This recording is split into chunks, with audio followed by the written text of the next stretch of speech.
अरबी समुद्राच्या किनाऱ्यावर वसलेल्या उत्तर कोकणातील डहाणूचा हा दुसरा प्रवास. गावाकडच्या मित्रांनी कधी समुद्र बघितला नाही म्हणून भर पावसात सुरू झालेली ही प्रवास कथा.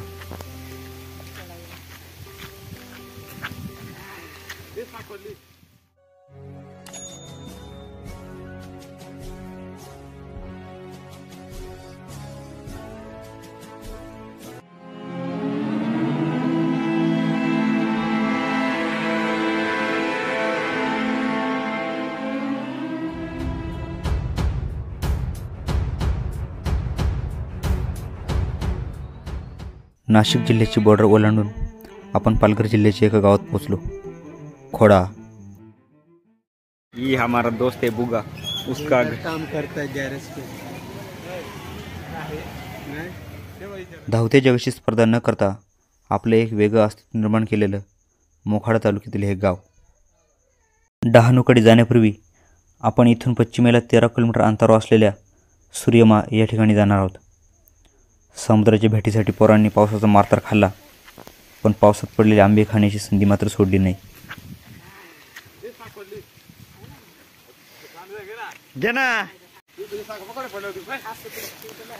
ऊन पावसाच्या खेळात काही वेळ गेला आणि एक कमान दिसली. तिथून आत प्रवेश करून आपण एका छोट्या पठारावर पोहोचतो. उगवत्या सूर्याचा प्रदेश सूर्यमा.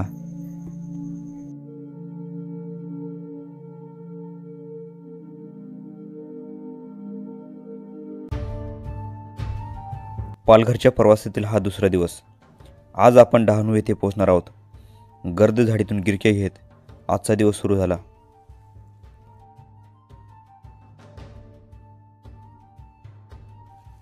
जव्हारपासून पुढे आल्यानंतर पहिल्या टप्प्यातील गाव कासा. स्थानिकांसाठी नव्याने तयार होत असलेली एक बाजारपेठ.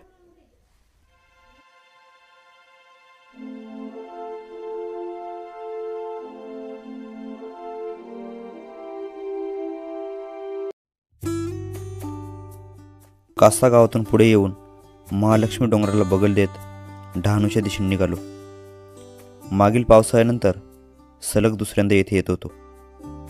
उत्सुकता थोडी कमी झाली तरी इट्स ओके म्हणून पुढे निघतोय तोच पावसाच्या हलकीच्या सरींनी रस्त्यावर शिंपण घातलं आणि वातावरणात गारवा पसरला.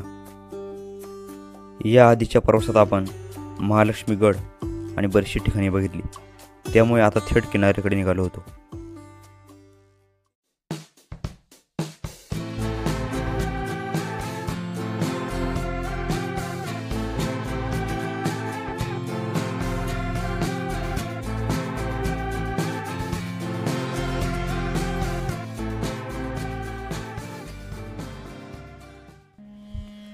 रत्नागिरी सिंधुदुर्गच्या स्वप्नांवर अवकाळी पावसाने विरोधन घातलं आणि भांबवलेल्या मनाला धीर देण्यासाठी हा किनारा.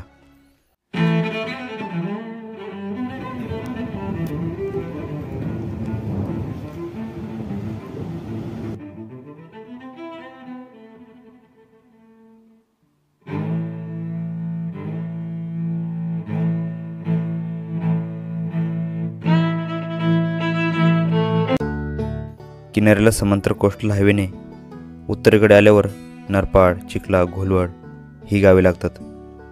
तेथील सर्वात शेवटचं गाव म्हणजे गुजरात सीमेवरील बोर्डी.